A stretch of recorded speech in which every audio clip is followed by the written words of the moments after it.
Sveikas! Mēs dodamies tālāk. Bieži vien pusceļā, uzsākot kaut kādas pārmaiņas mūsu dzīvē, sastopoties ar jaunu informāciju vai kaut ko, ko mēs nezinām, mūsos veidojās pretestība. Un šī pretestība var izpausties dažādos veidos. Tas var būt domas mūsu galvā, man to nevajag, es jau to zinu. Vai tā var būt kaut kāda ļoti neapzināta reakcija, piemēram, es aizmirstu par to, ka man ir nodarbība, vai dažādas citas atrunas. Jā, ko tad es tur jaunu uzzināšu, tas jau viss ir sen zināms, man nav laika, un tā tālāk. Ir daudz dažādu veidu, kā mūsu psihe sāk pretoties šīm pārmaiņām. Un tas ir normāli.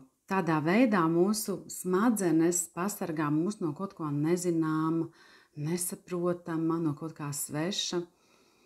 Jo mūsu smadzeņu uzdevums ir pasargāt mūs un atstāt mūs drošībā. Tātad rūpēties par to, ka mēs esam drošībā. Un šī došanās kaut kur nezināmajā, tajā, ko es nezinu, jauna informācija, jauna pieredze, vienmēr ir saistīta ar šo tādu iekšējo pretestību. Un tad, kad mēs to zinām, ka šī pretestība ir normāla, ka tādā veidā mēs tuvojamies kaut kam jaunam savā dzīvē, tad mēs varam šo pretestību ļoti gudri pārvarēt un ļauties pārmaiņām. Un kāpēc tad mums ir šī pretestība? Jo tas ir šīs bailes no nezināmā, un tas ir normāli. Mums visiem ir bailes no kaut kā, ko mēs nezinām. Bailes iet uz jaunu darbu, bailes pirmo reizi uzstāties, bailes satikt jaunus cilvēkus, svešus cilvēkus, bailes izgāzties. Un tās ir normālas cilvēka sajūtas, tātad bailes no nezināmā. Tā ir arī šī tāda piesaiste mūsu komforta zonai, ka mums ir labi tur, kur mums ir, mēs esam pieraduši, taču bieži vien mēs sevi atturam no kaut kā jauna, neļaujot ienākt savā dzīvē jaunām pārmaiņām, jauniem cilvēkiem, jaunai pieredzēji. Mēs reizēm sevi ieslogam šajā šaurajā komforta zonā, kur mēs jūtamies droši, ja mums ir bail iet pie cilvēkiem, tāpēc mēs paliekam un skatāmies uz pasauli tagad caur atslēgas caurumu.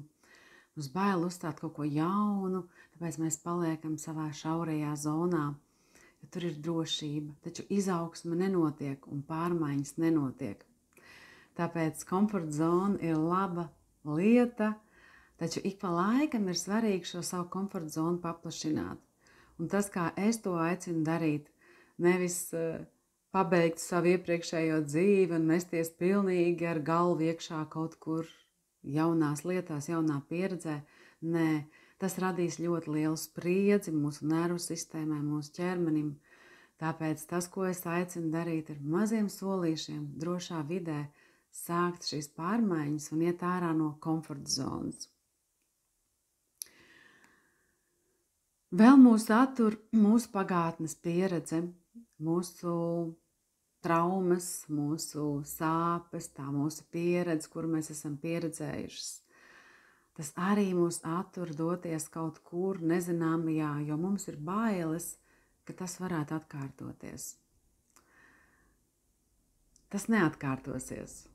Mēs varam satikties ar mūsu sajūtām vai emocijām, kuras ir saistītas ar šo pagātnes pieredzi, bet šī pagātnes pieredze pati neatkārtosies. Tāpēc, ja mēs to zinām, tad mēs varam apzināti, atkal droši, lēni, maziem solīšiem iet šajā nezināmajā, saprotot, ka jā, iespējams es sastapšos ar savām bailēm, ar savu izmisumu, ar savu bezcerību, bet es esmu pietiekami pieaugusi, lai es zinātu, ka man ir jāmeklē atbalsts vai palīdzība, vai es ticu sev, kad es šobrīd sevi atbalstu. Un es eju maziem solīšiem, un es zinu, ka viss būs labi. Un tā ir arī šī mūsu paškritika, ka mēs esam pieraduši šaubīties par sevi, ka mēs sev neticam, ka mēs sevi zemu vērtējam, ka mums ir šīs pārliecības un domas savā galvā par sevi. Un arī tas traucē mums paplašināt savu dzīvi, dzīvot laimīgāk un harmoniskāk.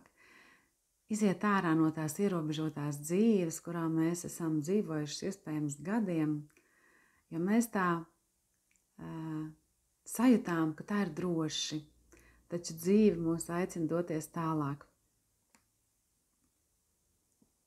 Šajā modulī es aicināšu jūs ielūkoties dažādos veidos, kā mēs sev pretojamies, palūkoties uz to no tādiem dažādiem aspektiem, kuri mūs iesloga, mūsu šīs domāšanā, mūsu pārliecībās, mūsu uzvedībā. Un tad, kad mēs sevi saprotam, kad mēs apzināmies to, kā mēs reaģējam, kā mēs uzvedamies, kā mēs domājam, tad tas jau ir pusceļš uz brīvību, pusceļš uz tādu harmoniskāku, laimīgāku dzīvi, lai mēs varētu sasniegt tos mērķus, uz kuriem mēs ejam.